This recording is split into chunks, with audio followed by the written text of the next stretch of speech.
Hi friends, आज आपल्याला जो स्टेट्स ऑफ मॅटर मध्ये हा जो चॅप्टर आहे त्यातला पॉईंट बघायचा आपल्याला गॅस लॉज. आता गॅस लॉज मध्ये आपल्याला काय बघायचं, गॅसच्या ज्या मेजरेबल प्रॉपर्टीज आहेत, pressure, volume, temperature and amount of substance, याचं एकमेकांच्या बरोबर काय रिलेशन आहे ते आपल्याला ह्या लॉज मधून बघायचं आहे.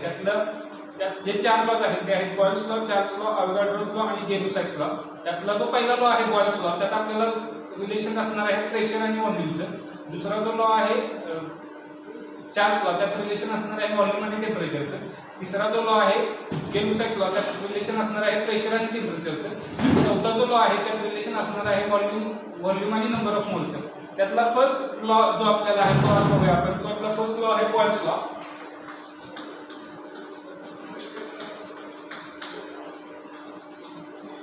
आता बॉयल्स लॉ जो आहे त्यात आपल्याला रिलेशन बघायचं आहे प्रेशर आणि व्हॉल्यूमचं काय रिलेशन आहे. आता जर प्रेशर आणि व्हॉल्यूमचं रिलेशन बघायचं असेल तर बाकीच्या ज्या दोन प्रॉपर्टीज आहेत त्या कॉन्स्टंट असणार आहेत, म्हणजे नंबर ऑफ मोल्स आणि टेम्परेचर कॉन्स्टंट असणार आहे. त्यामध्ये त्याचं स्टेटमेंट आहे बॉयल्स लॉचं, at constant temperature pressure of a given mass of a gas is inversely proportional to its volume. परत एकदा सांगतो स्टेटमेंट, नीट लक्ष देऊन ऐका. At constant temperature pressure of a given mass of a gas is inversely proportional to its volume. म्हणजेच pressure हे व्हॉल्यूमला इनव्हर्सली प्रोपोर्शनल असतं कॉन्स्टंट टेम्परेचर असताना. म्हणजे जसं प्रेशर इन्क्रीज होईल तसं व्हॉल्यूम डिक्रीज होणार आहे. म्हणजे ते व्यस्त प्रमाणात आहे एकमेकांच्या, किंवा त्याच्या उलट व्हॉल्यूम हे प्रेशरला काय असणार आहे, इनव्हर्सली प्रोपोर्शनल असणार आहे. त्यामुळे आपल्याला mathematical equation for Boyle's law आपल्याला मॅथमॅटिकल इक्वेशन मिळणार आहे P is inversely proportional to its volume. आपल्याला काय इक्वेशन मिळणार आहे, P is inversely proportional to its volume. आणि त्यासाठी कंडिशन काय असणार आहे, ॲट कॉन्स्टंट टेम्परेचर. म्हणजे ज्यावेळेस टेम्परेचर कॉन्स्टंट असेल त्यावेळेस प्रेशर हे व्हॉल्यूमला कसं असणार आहे, इनव्हर्सली प्रोपोर्शनल असणार आहे.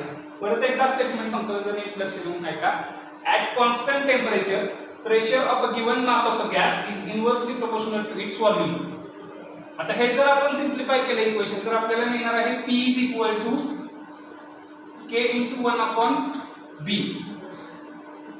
काय इक्वेशन हे जर आपण सिम्प्लिफाय केलं फर्स्ट इक्वेशन आपल्याला मिळणार आहे P is equal to K into 1 upon V. हा जर V ह्या साइडला आला तर आपल्याला इक्वेशन मिळते PV is equal to K. काय इक्वेशन मिळाले आपल्याला, PV is equal to K. त्यामुळे मॅथमॅटिकल इक्वेशन बॉयल्स लॉचं काय मिळते आपल्याला, PV is equal to K. आता हे जे इक्वेशन मिळाले आपल्याला ते फक्त एक प्रेशर आणि एक व्हॉल्यूम साठी मिळाले. जर दोन pressure, for example initial pressure आणि इनिशियल व्हॉल्यूम आणि फायनल प्रेशर आणि फायनल व्हॉल्यूम, म्हणजे दोन प्रेशर आणि दोन व्हॉल्यूम जर आपल्याला दिलेले असतील तर बॉयल्स लॉचं इक्वेशन एक नवीन इक्वेशन तयार होईल. ते असणार आहे P1 V1 is equal to K for initial pressure आणि P2 V2 is equal to K for final pressure.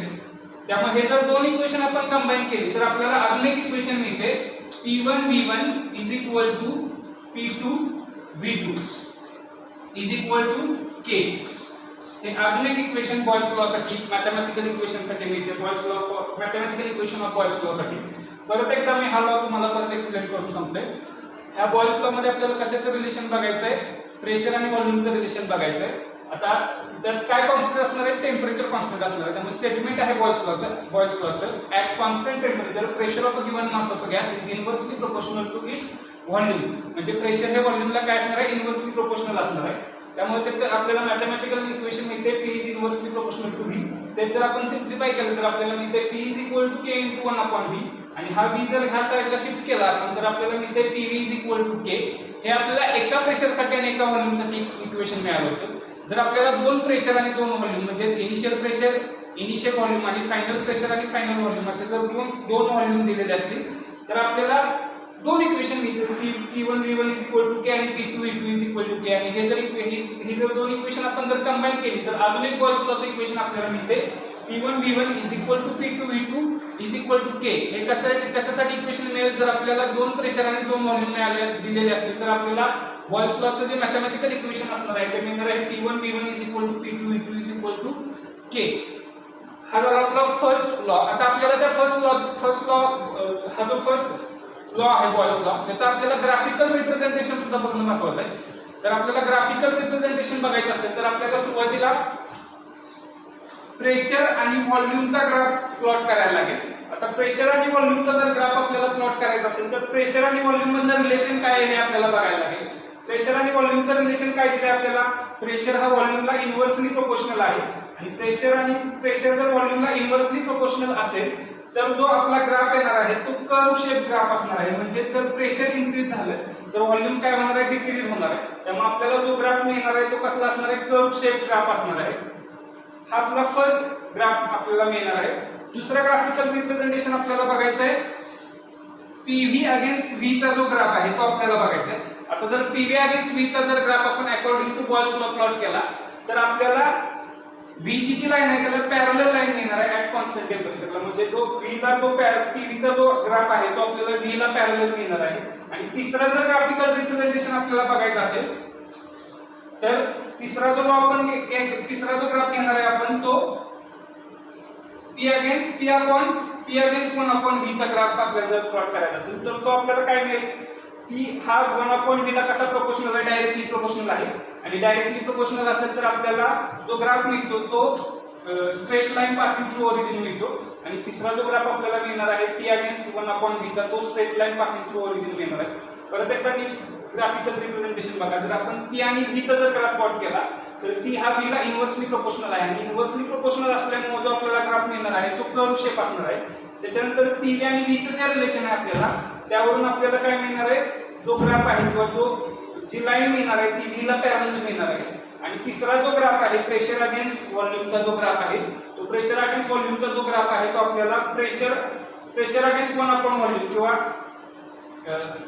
Pressure against reciprocal of व्हॉल्यूमचा जो ग्राफ आहे आपल्याला तो straight line passing through origin मिळणार आहे. अशा आपल्याला 3 व्हेरिएबल ग्राफ्स बॉयल्स लॉचे मिळणार आहेत. परत एकदा सांगतो मी बॉयल्स लॉचं स्टेटमेंट. आपल्याला बॉयल्स लॉचं स्टेटमेंट आहे at constant temperature pressure of a given mass of the gas is inversely proportional to its volume. म्हणजे प्रेशर हे व्हॉल्यूमला इन्व्हर्सली प्रोपोर्शनल असणार आहे. त्यावरून आपल्याला मॅथमॅटिकल इक्वेशन मिळते P is inversely proportional to V. ते आपण सिम्प्लिफाय केल्यानंतर आपल्याला मिळते P is equal to K into 1/v. K म्हणजे असणार आहे कॉन्स्टंट. हा V ह्या साइडला आल्यानंतर PV is equal to K हे एक इक्वेशन मिळते. आणि जर दोन प्रेशर आणि दोन व्हॉल्यूम असतील तर आपल्याला इक्वेशन मिळते P1V1 is equal to P2V2 is equal to K. हा झाला फर्स्ट लॉ जो की बॉयल्स लॉ आपण बघितलाय. आता अजून एक बॉयल्स लॉ आपल्याला बघायचा आहे. Boyle's law in terms of डेन्सिटीशी रिलेटेड बॉयल्स लॉ काय आहे आपल्याला ते बघायचं आहे.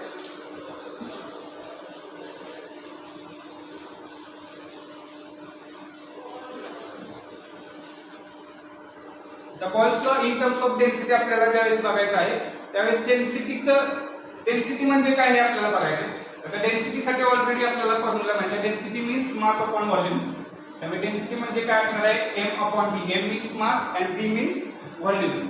आता व्हॉल्यूमसाठी ऑलरेडी आपल्याला एक इक्वेशन माहिती आहे किंवा आपल्याला ह्याच्या आधी बॉयल्स लॉचं एक इक्वेशन माहिती आहे. ते काय मिळाले आपल्याला? PV is equal to K. त्यामुळे व्हॉल्यूमसाठी आपल्याला काय इक्वेशन मिळेल? V is equal to K upon P. V is equal to काय इक्वेशन मिळाले आपल्याला?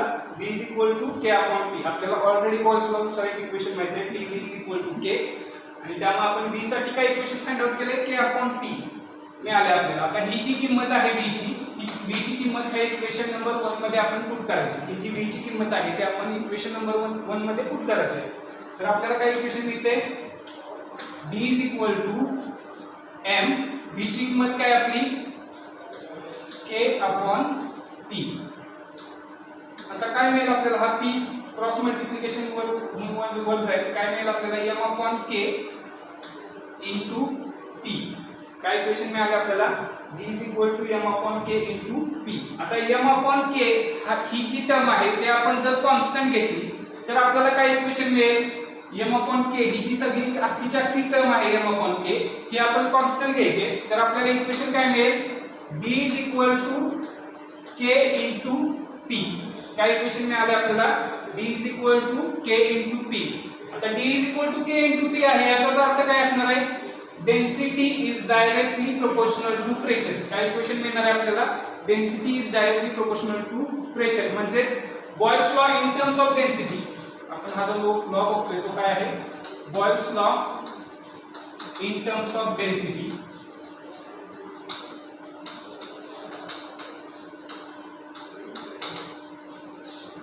Boyle's law in terms of density आपल्याला काय मिळेल? Density is directly proportional to its pressure. म्हणजे आपल्याला Boyle's law in terms of डेन्सिटीचं स्टेटमेंट काय मिळेल? At constant temperature density of given mass of a gas is directly proportional to its pressure. Density ही प्रेशरला काय असणार आहे, डायरेक्टली प्रोपोर्शनल असणार आहे. परत एकदा बघा हे आपण कसं फाइंड आउट केले. डेन्सिटी साठी आपल्याला ऑलरेडी फॉर्म्युला माहिती आहे. डेन्सिटी म्हणजे काय असतं, मास अपॉन व्हॉल्यूम. आणि आपल्याला according two balls law equation मिळालं होतं पीव्ही इज इक्वल टू के. त्यावरून आपण व्हॉल्यूमची जी किंमत आहे ती काढली. व्हॉल्यूमची किंमत काय मिळाली आपल्याला, केपी अपॉन पी ह्या इक्वेशन वरून. ही जी केपी अपॉन पी जी ही किंमत आहे ती आपण ह्या इक्वेशन मध्ये पुट केली तर आपल्याला इक्वेशन काय इक्वेशन मिळालं, D is equal to M upon K upon P. हे पी क्रॉस मल्टिप्लिकेशन वरून वर गेलं, काय मिळालं, D is equal to M upon K into P. आता एम अपॉन के ही अख्खीच्या अख्खी टर्म आपण जर कॉन्स्टंट आहे असं कन्सिडर केलं तर आपल्याला काय इक्वेशन मिळते, D is equal to K into P. आणि हे कसं कधी येतं, D is equal to K into P, ज्यावेळेस D is directly proportional to P असेल त्यावेळेस आपल्याला ते इक्वेशन मिळते. त्यामुळे आपल्याला काय मिळालं, D is directly proportional to P. म्हणजेच डेन्सिटी ही प्रेशरला काय आहे, डायरेक्टली प्रोपोर्शनल आहे. आणि हाच आपला Boyle's law in terms of density आहे. तो काय सांगतोय आपल्याला, at constant temperature density of given mass of gas is directly proportional to its pressure. समजले दोन्ही बॉयल्स लॉ. आधीचा जो बॉयल्स लॉ होता तो व्हॉल्यूमशी रिलेटेड होता. तो काय सांगतोय आपल्याला की प्रेशर हे व्हॉल्यूमला कसं असतं, इनव्हर्सली प्रोपोर्शनल असतं. Pressure of a given mass of gas is inversely proportional to its volume. आणि प्रेशर हे डेन्सिटीला कसं असतं, डायरेक्टली प्रोपोर्शनल असतं. तोच आहे आपला Boyle's law in terms of density. तर तो काय सांगतोय आपल्याला, density of a given mass of gas किंवा pressure of a given mass of gas is directly proportional to its density. Pressure हे डेन्सिटीला कसं असणार आहे, डायरेक्टली प्रोपोर्शनल असणार आहे. आणि व्हॉल्यूमला कसं असणार आहे, इनव्हर्सली प्रोपोर्शनल असणार आहे. नेक्स्ट आपण हे नेक्स्ट लॉ बघायचं.